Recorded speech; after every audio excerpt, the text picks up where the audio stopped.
কি রে, পাবলিক প্লেসে বিড়ি খায়? ওর কত বড় সাহস!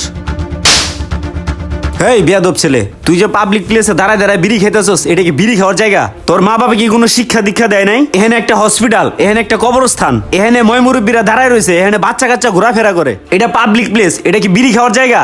আমি বিড়ি খাই আমার বাপের টাকায়, আপনি আমার গায়ে হাত দেওয়ার কেডা? আমি কেডা মানে?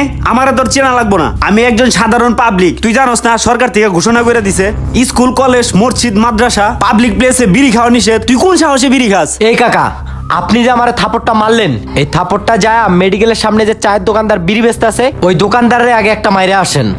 যে কলেজের সামনে চায়ের দোকানদাররা বিড়ি বিক্রি করে তাদেরকে যায় আগে মারেন।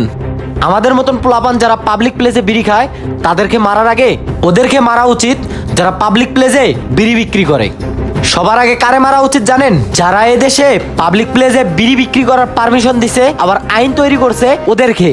কারণ তারাই তো আগে ওই যে যারা যেখানে বিড়ি তৈরি করে তাদের কাছ থেকে মোটা অঙ্কের টাকা খায়া পকেটে ভরে রাখে, একটার পর একটা আইন তৈরি করে থাকে। তারা ওখান থেকে যদি বিড়িটা বন্ধ করে দেয় তাহলে কি পাবলিক প্লেসে বিড়ি বিক্রি হয়? যেরকম মানুষ মদ গাঁজা খায় বারের ভিতর যায় গোপনে, এরকম মানুষ বিড়িও খায় আসতো। মদ গাঁজা যেরকম গোপনে বিক্রি হয়, বিড়িটাও গোপনে বিক্রি করা শুরু করেন। তখন আমরা ওপেনে না, তখন গোপনে যায় খামু, যদি আমাদের এতই বিড়ি খাওয়ার গ্যারা থাকে। বুঝতে পারছেন? যাই হোক কাকা, আন্দা উন্দা নেক্সট টাইম মানুষের গায়ে হাত দিবেন না, না হলে পরিস্থিতি খারাপ হয়ে যাবো। আগে ওপেনে বিড়ি বেচা বন্ধ করেন, পরে আইসা পাবলিক প্লেসে মানুষজন সে থাপড়াইতে আইসেন।